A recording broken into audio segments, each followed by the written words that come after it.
USA Today. So she has a great deal of experience interviewing.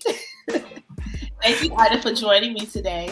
Thank you for having me. Thank you for having me. And thank you for that extensive commentary on interviews, which is like one of my favorite things to do in journalism. You laid it down quite flat. Quite flat. And I want to also say thank you to the audience for being here and showing up and allowing us to have this conversation and be a part of the conversation as well. So let's get into interviews, right? Absolutely, absolutely. Let's get into it. I mean, so much of your position as the managing editor requires you to, like kind of look and edit at other people's work, but a large part of what you do too is conduct these really awesome talent interviews. How does Madame Noir get access to this talent? How do you guys secure these interviews? Well, part of securing the interviews is being a national brand who is pretty recognizable and visible in the digital space, right, of journalism. So, being popular, a popular entity in journalism kind of helps. Being a brand that has a niche, right? We focus on content for Black women. So those in media and, talent want to have that audience to be able to, present and promote their work that they might be doing at a particular time, or something that they want to talk about, something that's passionate. So we do have the lead there. Yeah, y'all right? Top tier. It's okay. Y'all top tier. With Black media outlet, yes. Right. So we that helps a little bit. Yes. But just being journalism, being in journalism for the time that I've been in, being on the ground and starting in college, much like yourself, in high school,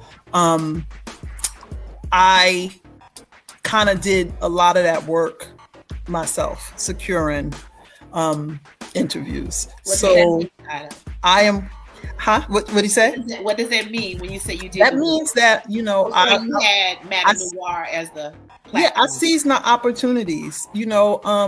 Part of me being in journalism is being curious and being interested in a lot of the things that I report on, whether that's, Black womanhood, race, entertainment, music, and so forth, right? So whenever I'm in spaces, being curious, going to conference, listening to other people, showing up at other people's event, I work at seizing opportunities. And yes, it does help that I'm a conversationalist, and I, give back engaging conversation as well to a subject or someone that might potentially be at the head of, at the center of the interview. But I had no qualms at walking up to someone and striking conversation and asking if that conversation could, go forth. So, not to sidestep, the publicist or management or anything like that, but I did that sincerely, right? Because I was curious. And so a lot of my opportunities were gained that way. And I'm an events person. I'm a consumer just like anyone else. So if you're at Essence Fest and I happen to be at Essence Festival and we run into each other, we're going to have a conversation likely. What do you say, Ida, when you're in a room? You mentioned Essence. Mm-hmm. You're in a room with Essence editors, right? And you're reaching a talent. Yeah. What do you say? I mean, honestly, what do you say? I talk about. Chances are I may know. I hardly approach anyone without knowing something about them. Yes. Like you said, whether it's because I've done research, because I'm just genuinely interested, because people are talking about a particular person, or, social media, informs me.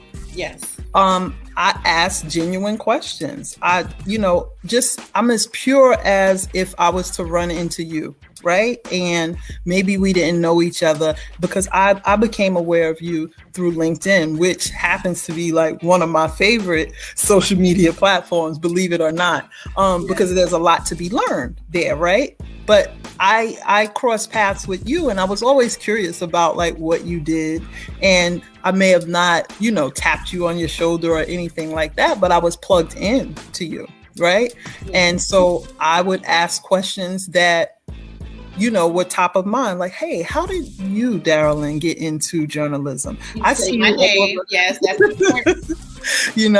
I see you, all up and through journalism. How did you find your way into it? What was the thing that interested you? What drew you to journalism? So I find what is a connective tissue, and I jump off of that, and whatever comes out of that is just, cherries and Cool Whip and nuts and chocolate and sprinkles, Absolutely. Because that's where the meat lives, and what is not necessarily intentional. For me, anyway. How do you handle interviews that don't go on course? So one, it depends on time, and because I've done quite a lot of interviews that were not necessarily pinned to time. Sometimes I may let a person talk. If I have time, I will let a person talk without, interruption, because of the listening factor that you talked about, and when someone is not pressured with, this kind of fire of questioning, they're more apt to be more open, more comfortable, and, I'll let it go. Now, if I have to, consider time, in a lot of junkets, right, can be 5 minutes, right? And I need to get as much as I can in 5 minutes. Like you said, I already know what I'm writing about, and I have a list of questions that I come prepared with, and I tend to do a lot of redirection, but you also have to listen in order to do that. You have to be able to grab a moment and seize it and pivot into the questions that you need to. There's an art to that, and you mentioned junkets. Junkets are junkets are the media out the production company will bring together talent that's releasing a movie, and they'll usually rent out a hotel or some type of facility. Yes. And they'll put the talent in the room, and they'll shove in a journalist every 10 minutes, ask questions. So sometimes by the time you get in there, you're the 27th. The 27th for the day, right? Yes. How do you personally, because you've been through this over and over, how would you handle a situation like that? Are you kind of asking the craziest questions? Are you? A lot of the junkets. A lot of the junkets that I've participated in are open. At least today, that's kind of how they are. And I listen. I have my own questions, which can tend to be very similar to 27 other journalists, right? Because we all have access to the same screeners, the same information, the same research, so forth and so on. So what I do is if I'm number 27, I'm listening to all 26 interviews. Great advice. And I'm crossing off, what has been asked 25 times. And I'm rethinking my course of direction and my line of questioning based on what others have not asked. And that's not being a lazy journalist. Yes. Yeah. And you just never know what that is, because like you said, it could leave me at considering something that might be more personal, like talking about childbirth, talking about Cash Doll's baby, talking about, that first push, or, holding her baby on her chest. So then I'll go a little deeper and talk about things that are, not, like too personal, but just something that's relative, something that I can connect to, something that I can connect the audience with, that they might not otherwise learn. Absolutely. In your job as a managing editor, you also get to kind of take pitches from other writers, right? Yes. You just recently did a really great interview with New Edition. Yes. I try to tell people that are pitching, have an authentic voice. Talk a little bit about what stands out to you as authentic, and what stands out to you, what you just kind of, delete out of your email. Right. Yeah. I mean, it is a little give and take there, right? And it also it's tied to building relationship and rapport with the artist, like you said, with the production company, with the publicist. So a lot of times publicists and production companies will give you some talking points. And so I'm not a journalist who just takes that list and run with it. And I don't recommend any of, writers who work with me to do that, right? We cherry pick what must be there. So yeah, they're promoting the Legacy Tour. Yeah, we want to talk about the Legacy Tour, right? We want to talk about the cities that they're going to show up to. And that's how we give, right? And then we use our own curiosity, and we use, we compare to what other journalists are talking about, because we want to be a part, not just be a part of the conversation, but also contribute to it. And somebody like New Edition has been written about for over 40 years. And so we must take that into consideration, and we must do our homework. I mean, I went back to interviews that were done in, when I was like 9 or 10 years old on New Edition, you know what I'm saying?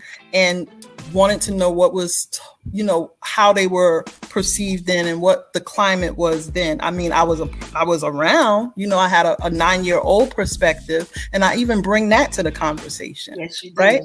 Yeah. But I also think about what great journalists were talking about at the time and compare that to what's being talked about now. And I might even reintroduce, a theme or a conversation that was had then and bring it forward, bring it back into the conversation. Oh my God, you brought up something so valuable. You're gonna make this conversation last forever. The research that's required, right? Mm-hmm. Writing an article, doing an interview is not just about the interview. It's not just about the writing part. Talk about how important it is for the research to be done before. Yes. Before you actually inquire about the interview. Yes. I mean, that's extremely important because, and I've spoken with a lot of writers, peers, and, entry-level writers who have shown up to an interview and really knew the least about the person who they were interviewing. And again, if I've witnessed someone being asked the same question for 27 times, imagine how it feels to answer the same question for 27 times. And also imagine how it is to show up and be completely ignorant. And I'm using the definition of ignorant, not as an insult, not as an offense, but as a lack of information. It shows that you really don't have any interest in the person. And that can come off as a bit of a slight, So it's really important to do the research. And sometimes you don't have the ability to turn down an assignment.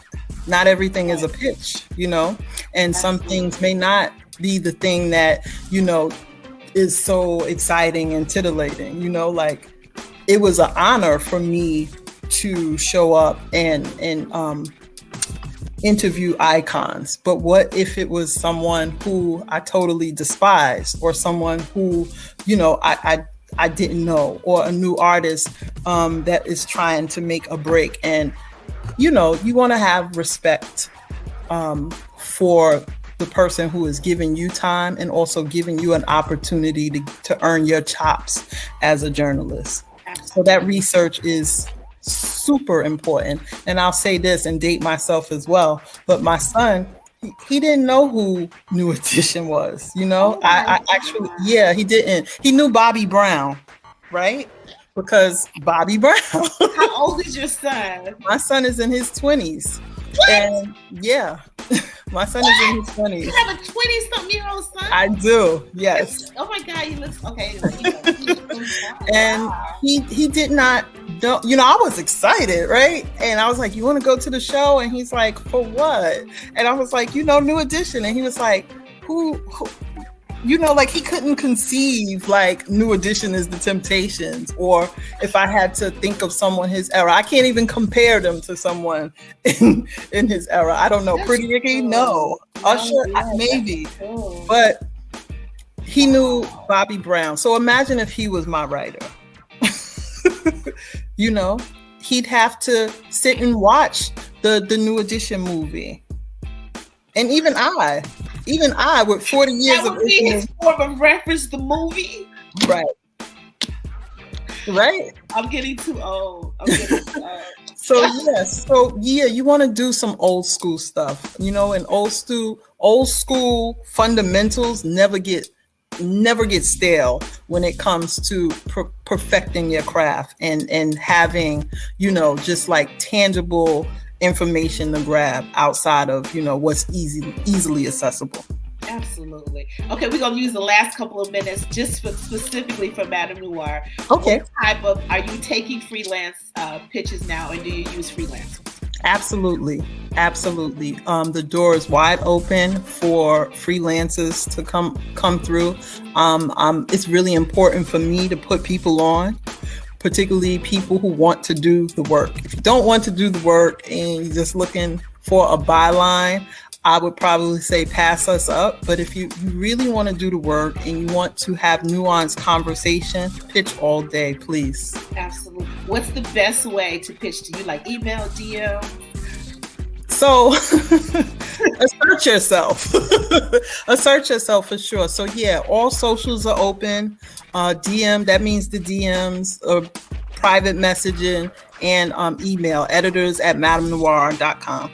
And I would recommend that you put in bold, well, not bold, but all caps, pitch. This is a pitch, to really just get my attention, because as you might imagine, loads of emails come in all the time. So I want to be able to kind of go through them and pull out all of, the pitches. And not all of them are, from journalists, products and things like that. So please put pitch in the subject line.